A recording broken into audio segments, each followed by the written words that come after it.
बात करते हैं अटलांटिक महासागर। इससे भी बहुत अच्छे अच्छे क्वेश्चंस आपको एग्जाम में देखने के लिए मिलेंगे, लेकिन आप मैप पर अच्छे से पढ़कर समझकर याद रखेंगे। फर्स्ट क्वेश्चन इसका जो आता है ये तो आपको याद है ही, सेकंड नंबर का लार्जेस्ट ओशियन है, दूसरे नंबर का बड़ा महासागर। इसका वेरी इंपॉर्टेंट और जो रिपीटेड है ना वो ये है एस आकृति में। आप देखिए एस शेप्ड ओशियन कौन सा है, क्वेश्चन में आएगा आपका एस आकृति का महासागर बताइए। तो एस शेप्ड ओशियन है स्टूडेंट्स अटलांटिक ओशियन। और आप देख भी सकते हैं अगर ये इस तरह से हम खींच दें इसको तो ये अटलांटिक ओशियन एस शेप्ड में बनता है।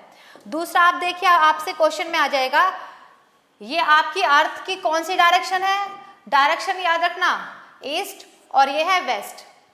अगर आपसे Ravi Krishna hello good afternoon welcome to Vivanta शून्य से शिखर तक, पढ़ते रहिए विवांता के साथ और अपना 2021 में टारगेट पूरा कीजिए।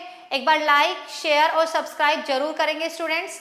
तो आप याद रखिए स्टूडेंट अटलांटिक ओशियन के ईस्ट में क्या है। अगर मैं आपसे क्वेश्चन करती हूँ अटलांटिक महासागर के पूर्व में कौन सा महाद्वीप है, तो ईस्ट में है इसके यूरोप और अफ्रीका। अटलांटिक ओशियन के ईस्ट में रटना नहीं है, बोर्ड पर समझ देखकर याद करना है सिर्फ। तो अटलांटिक ओशियन के ईस्ट में है आपका यूरोप और अफ्रीका। वेस्ट की बात करें तो नॉर्थ अमेरिका और साउथ अमेरिका। क्लियर। अब इसका एक क्वेश्चन है, एक बात बताओ, अगर मैं आपसे क्वेश्चन करूं विश्व का लैंडलॉर्ड सी बताइए, विश्व का स्थलबद्ध सागर, ऐसा सागर जो चारों तरफ से स्थलखंड से घिरा हो, तो भूमध्य सागर है वो। लेकिन आप देखो अगर मैं आपसे ऐसा क्वेश्चन करूं कि एक ऐसा सागर बताइए, सी और ओशन में डिफरेंस मैं आपको बता दूं, सी थोड़ा छोटा पार्ट है और ओशन बड़ा पार्ट, और जो सी है वो ओशन का ही पार्ट होता है। तो एक ऐसा महासागर, एक ऐसा ओशियन, ठीक है, जिसके बीच में क्या होगा, सी होगा। क्या ऐसा हो सकता है, होता है ऐसा। तो एक ऐसा सी, एक ऐसा सागर बताइए जिसके चारों तरफ महासागर फैला हो या सागर हो, तो उसका आंसर है आपका अटलांटिक महासागर। अटलांटिक महासागर के बीच में जो ये वाला हिस्सा है आपका, ये जो जल है यहाँ पर स्थिर जल है, ये इसमें कोई भी गतियां नहीं होती। जो महासागर होते हैं स्टूडेंट्स, इनका जल तरंगे होती रहती है, इसमें धाराएं भी आती हैं, इसमें बहुत सारी गतियां, बहुत सारी मूवमेंट होती हैं। लेकिन अटलांटिक महासागर है ना, ये इसके पास का जो जल है, नॉर्थ अमेरिका के ये वाला जो हिस्सा है, इस जल में क्या हो रहा है, ये जल एकदम स्टैटिक है, एकदम स्थिर है, इसमें कोई भी गति नहीं है, किसी भी तरह की गति नहीं है। और यहाँ पर कौन सी गैस उगी हुई है, यहाँ पर उगी हुई है आपकी सारगैसम। यहाँ पर गैस कौन सी है, सारगैसम। यहाँ पर सिर्फ गैस है सारगैसम घास, और यहाँ पर इसका जल एकदम स्थिर है। तो सारगैसम घास के कारण Mohammad good afternoon welcome to Vivanta शून्य से शिखर तक। तो सभी नए स्टूडेंट सब्सक्राइब करेंगे, लाइक और शेयर भी करेंगे। जितने ज़्यादा शेयर करोगे आप उतना ही ज़्यादा अच्छा है आपके लिए भी और हमारे लिए भी। तो सारगैसम घास के कारण इसका नाम क्या पड़ा, सारगैसम। तो अगर आपसे मैं अब क्वेश्चन आ जाए, जलबद्ध सागर, water locked sea of the world, तो एक सारगैसो सागर ऐसा सागर है जिसके चारों तरफ क्या है, जल है, समुद्र है, महासागर से घिरा हुआ सागर। ये पॉइंट क्लियर हुआ, एक बार नहीं हुआ है तो बता देना आप। तो अटलांटिक महासागर में ही आपका सारगैसो सागर जिसका जल स्थिर है। वेरी इजी क्वेश्चन और वेरी इंपॉर्टेंट। अगर बात की जाए, आपसे क्वेश्चन में आएगा, देखिए जो ये उत्तरी अमेरिका है और ये यूरोप है, दोनों ही विकसित हैं, दोनों ही क्या आपके डेवलप्ड कॉन्टिनेंट है, यूरोप भी और नॉर्थ अमेरिका भी। अब जो डेवलप्ड होगा वही तो एक्सपोर्ट इंपोर्ट करेगा। तो क्वेश्चन आता है आपका, विश्व का सबसे व्यस्त महासागर बताइए, busiest ocean of the world, ऐसा ओशन पूरे विश्व का जिससे सबसे ज्यादा व्यापार करते हैं। आप देखिए स्टूडेंट, अगर भारत की बात करें, भारत में अगर एक स्थान से दूसरे स्थान पर ट्रांसपोर्ट करना है तो किससे करेंगे, Ravi Krishna good afternoon welcome to Vivanta शून्य से शिखर तक। कैसे आप सभी। तो देशों के अंदर तो व्यापार करते हैं हम रेल मार्ग के द्वारा या सड़क मार्ग के द्वारा, लेकिन जब हम विदेश से व्यापार करते हैं तो हम प्रयोग करते हैं समुद्री मार्ग को। किसको करते हैं हम प्रयोग, समुद्री मार्गों को प्रयोग करते हैं। मोहम्मद सलमान बिल्कुल हम, हाँ जी, हम करवाएंगे। बेसिक से चलना है। देखिए, विवानता का मतलब शून्य से शिखर तक है। तो जब तक आपकी फाउंडेशन मजबूत नहीं होगी, उस पर बिल्डिंग बहुत अच्छी नहीं बन सकती है। तो अभी मैं जो आपको पढ़ा रही हूँ सिर्फ बेसिक लेवल का पढ़ा रही हूँ, अभी मैं आपको एडवांस लेवल का भी धीरे धीरे आएगा, ठीक है।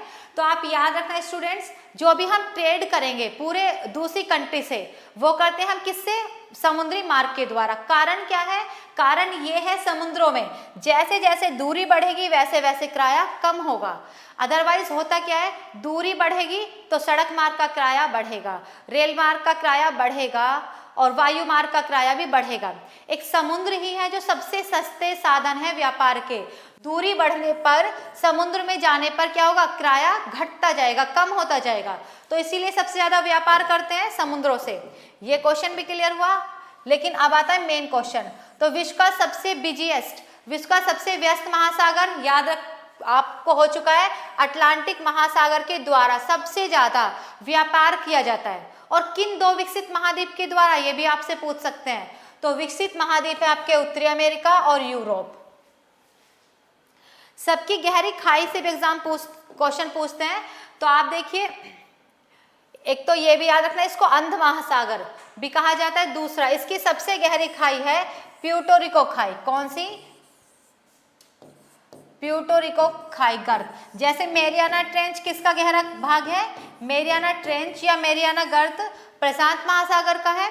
वैसे ही आपका प्यूर्टो रिको खाई अटलांटिक महासागर की सबसे गहरी गर्त है, डीपेस्ट ट्रेंच है। चलिए,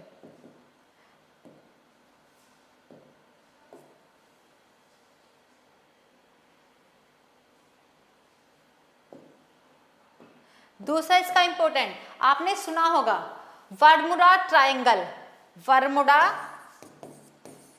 ट्रायंगल कहाँ का भाग है, क्या है ये? ठीक है, तो आप देखो अटलांटिक महासागर के बीच में ये वाला हिस्सा, ये क्या है? बर्मुडा ट्रायंगल है।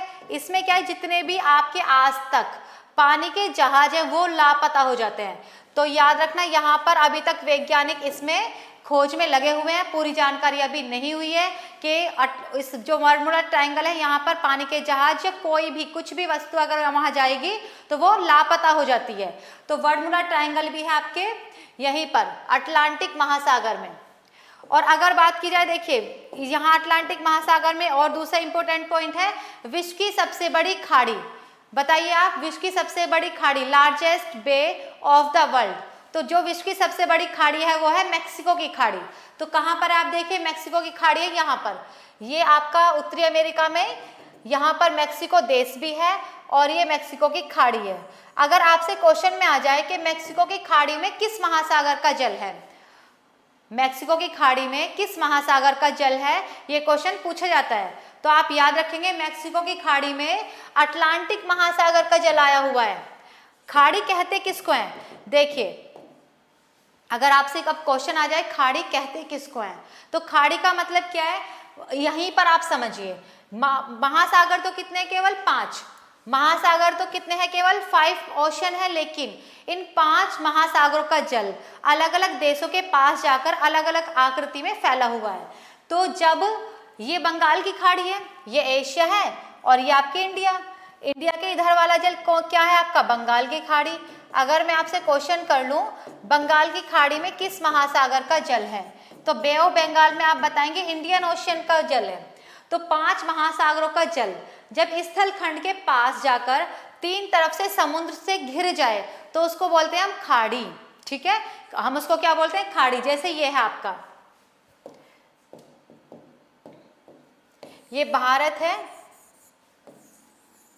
यहाँ पर ये बंगाल की खाड़ी। बंगाल की खाड़ी में किसका जल आया? याद रखेंगे, हिंद महासागर का। जब हिंद महासागर का इतना जल, सिर्फ इतना जल 3 तरफ से स्थल खंड से घिरा तो इसको हमने बोल दिया बंगाल की खाड़ी। जब अरब सागर का जल सिर्फ इतना जल 1 2 3 तरफ से स्थल खंड से घिरा तो उसको आपने क्या बोल दिया? खंबात की खाड़ी। और ये है आपका कच्छ की खाड़ी। तो ये वाला हिस्सा अरब सागर का ही जल है। इसमें अरब सागर का जल जब भारत के पास आकर और भारत के पास आया और 3 तरफ से स्थल खंड से घिरा तो उसको आपने बोलिया कच्छ की खाड़ी। तो खाड़ी मीन्स समुद्र का जल। कौन से समुद्र का? 5 महासागर के समुद्र का जल जब किसी भी स्थल खंड के पास जाकर 3 तरफ से स्थल से घिरेगा उसको हम बोलते हैं खाड़ी। तो ऐसे ही एग्जाम में पूछते हैं विश्व की सबसे बड़ी खाड़ी कौन सी है, तो आपने याद कर लिया कौन सी है, बताइए, बताया करो, कोई भी डाउट है तो पूछ लिया करो। सबसे बड़ी खाड़ी है मैक्सिको की खाड़ी। किस महासागर का जल आया उसमें? तो अटलांटिक महासागर का जल उसमें आया हुआ है। चलिए अब बात करते हैं हिंद महासागर की। तो सबसे पहली बात तो एक हिंद महासागर ऐसा महासागर है जिसका नाम किसी देश के नाम पर रखा गया। समझ में आ रहा है सभी को? हिंद महासागर कैसा महासागर है? एक ऐसा महासागर जिसका नाम देश के नाम पर रखा गया। और कौन से देश के नाम? भारत देश के नाम पर। तो ये है, देखो ये हिस्सा है आपका हिंद महासागर का, ये है आपका इंडियन ओशियन। ठीक है, इसको मैप